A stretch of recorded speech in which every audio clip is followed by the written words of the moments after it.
আসসালামু আলাইকুম, জান্নাতুল কিচেনে সবাইকে স্বাগতম জানাচ্ছি। আজ আমি আপনাদের চিকেন ডোনাট তৈরি করে দেখাবো। এর জন্য এখানে আমি আধা কেজি পরিমাণ চিকেন নিয়ে সেটাকে আমি কিমা করে নিয়েছি, মিহি পেস্ট করে নিয়েছি। এর মধ্যে আমি দিয়ে দিচ্ছি চিলি ফ্লেক্স। এখানে আমি 1 চা চামচ পরিমাণ চিলি ফ্লেক্স দিয়ে দিলাম। এবার আমি এর মধ্যে দিয়ে দিচ্ছি 1 চা চামচ পরিমাণ জিরার গুঁড়া, আর দিয়ে দিচ্ছি গরম মশলার পাউডার 1/2 চা চামচ পরিমাণ,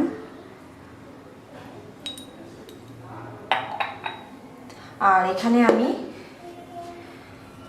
খুব মিহি করে কুচিয়ে নিয়েছি ক্যাপসিকাম। এখানে প্রায় 1/4 কাপ পরিমাণ আছে। আর এখানে আমি পেঁয়াজ কুচিয়ে নিয়েছি, সেটাও মিহি করে কুচিয়ে নিয়েছি। এখানে আছে প্রায় একটা বড় সাইজের পেঁয়াজ, মাঝারি সাইজের। আর এখানে ধনিয়া পাতা কুচি নিয়েছি পরিমাণ মতো, আর কাঁচা মরিচ দিব স্বাদ অনুযায়ী। এবার আমি এখানে কালো গোলমরিচের গুঁড়া দিয়ে দিচ্ছি 1 চা চামচ পরিমাণ, লবণ দিয়ে দিচ্ছি স্বাদ মতো। আর এখানে আমি 2টা আলুকে সিদ্ধ করে ভালোভাবে ম্যাশ করে নিয়েছি, সেটাও দিয়ে দিচ্ছি। আর এখানে 2টা ব্রেড নিয়ে সেটাকে গ্রেট করে নিয়েছি।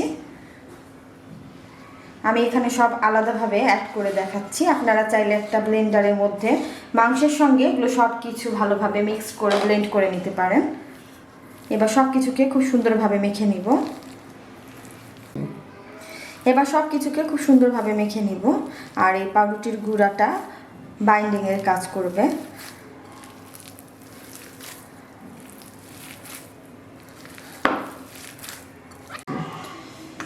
আর এখানে আমি 2টা ডিম নিয়েছি, বোলের মধ্যে ডিম 2টা নিয়ে নিলাম।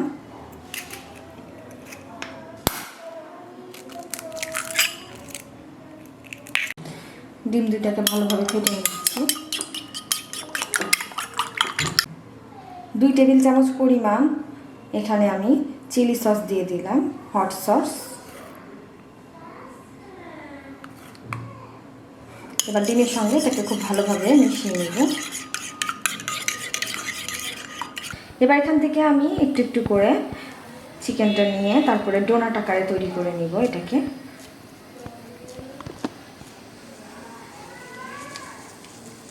আপনারা আপনাদের পছন্দ মতো যে কোনো সাইজ করতে পারেন। এবার এটাকে আমি এভাবে একটু চ্যাপ্টা করে নিলাম, তারপরে বোর্ডের উপরে রেখে যে কোনো এরকম গোল কিছু দিয়ে ভেতরের অংশটা ফুটা করে নেব। এবার এটাকে আমি ডিমের গোলার মধ্যে ডুবিয়ে নিলাম। এবার এখানে ব্রেড ক্রাম্বসের মধ্যে দিয়ে ভালোভাবে গড়িয়ে নেব। খুব সুন্দরভাবে লাগিয়ে নেব যাতে সব জায়গায় ঠিক মতো কোট হয়।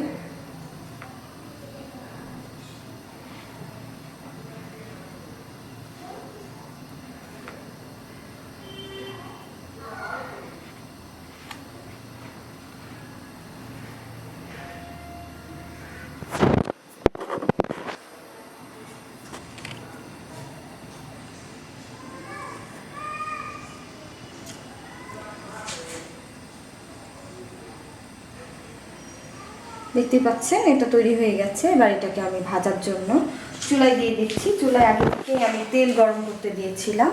এবার এই তেলের মধ্যে আমি ডোনাটটা দিয়ে দিলাম। আর আমি চুলার আঁচটাকে কিন্তু একটু কম করে রেখেছি, যেহেতু চিকেনটা কাঁচা, একটু সময় নিয়েই ভাজতে হবে এটা।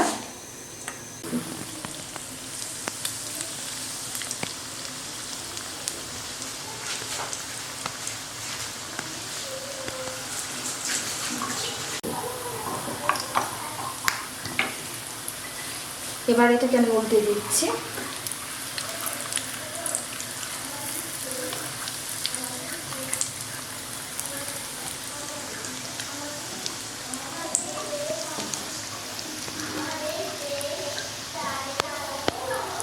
আমার ডোনাটগুলো ভাজা হয়ে গেছে। এবার এগুলোকে আমি উঠিয়ে নিচ্ছি তেল থেকে।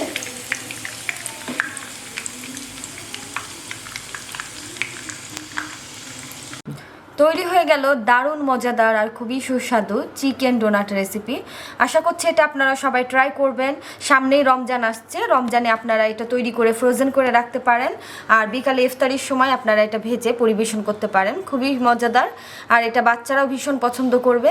আশা করছি আমার এই রেসিপিটা আপনাদের খুব ভালো লাগবে। আর আমার এই রেসিপিটি ভালো লেগে থাকলে আমার চ্যানেলে সাবস্ক্রাইব করুন, সাবস্ক্রাইব বাটনের পাশে থাকা বেল আইকনটিতে ক্লিক করুন। এতে করে আমার নিত্য নতুন সব রেসিপিগুলো আপনারা খুব সহজেই পেয়ে যাবেন। খোদা হাফেজ।